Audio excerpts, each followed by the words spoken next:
তোপের মুখে বাংলাদেশ ব্যাংকের ৩ ডেপুটি গভর্নর সহ ৫ কর্মকর্তা মৌখিকভাবে পদত্যাগ করেছেন, যারা চুক্তিভিত্তিক নিয়োগ পেয়েছিলেন। তবে কেন্দ্রীয় ব্যাংকের মুখপাত্র জানান, তাদের পদত্যাগের বিষয়ে চূড়ান্ত সিদ্ধান্ত নেবে অন্তর্বর্তীকালীন সরকার। সকালে রাজধানী মতিঝিলে কেন্দ্রীয় ব্যাংকের কর্মকর্তা কর্মচারীর বিক্ষোভের মুখে পদত্যাগ করতে বাধ্য হন তারা। দেশের আর্থিক খাতের নিয়ন্ত্রক সংস্থা বাংলাদেশ ব্যাংকের ব্যর্থতার দায়ে খেলাপি ঋণ ও আর্থিক খাতের লুটপাট লাগামহীন। আর এসব বন্ধের জন্য নিয়ন্ত্রক এ সংস্থাটি নিতে পারেনি কোনো শক্ত পদক্ষেপ। শীর্ষ পদগুলোতে রাজনৈতিক নিয়োগ ও রাজনীতিকরণের চাপে পিষ্ট হয়ে প্রতিষ্ঠানটি কখনোই স্বাধীনভাবে কাজ করতে পারেনি, এই অভিযোগ দীর্ঘদিনের।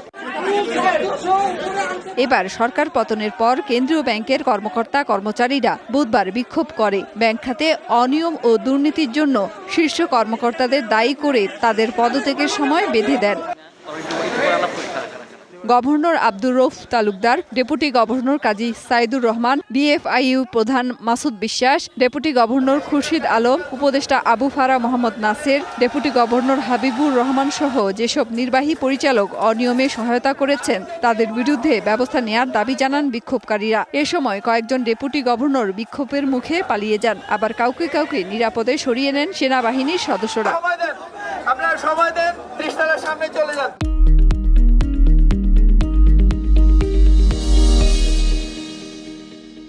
বেলা ১:৩০টার দিকে বাংলাদেশ ব্যাংকের মুখপাত্র সাংবাদিকদের জানান, যাদের বিরুদ্ধে অভিযোগ তাদের বিষয়ে চূড়ান্ত সিদ্ধান্ত নিবে অন্তর্বর্তীকালীন সরকার। আপাতত নীতিগত কোনো সিদ্ধান্ত না নিলেও কেন্দ্রীয় ব্যাংকের নিয়মিত কাজ অব্যাহত থাকবে। তারা সরকার কর্তৃক চুক্তিভিত্তিক নিয়োগকৃত ডেপুটি গভর্নর, বিএফআইইউ প্রধান ও পলিসি অ্যাডভাইজারের পদত্যাগ দাবি করেন।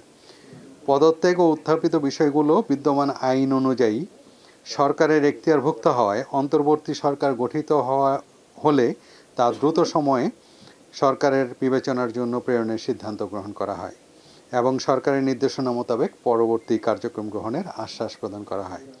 কেন্দ্রীয় ব্যাংকের মুখপাত্র জানান, গভর্নর অফিস করছেন না এবং কোথায় আছেন তা জানেন না তিনি। আহ্বান জানানো হয়। কেন্দ্রীয় ব্যাংকের মেহের মনি, ডিবিসি নিউজ, ঢাকা।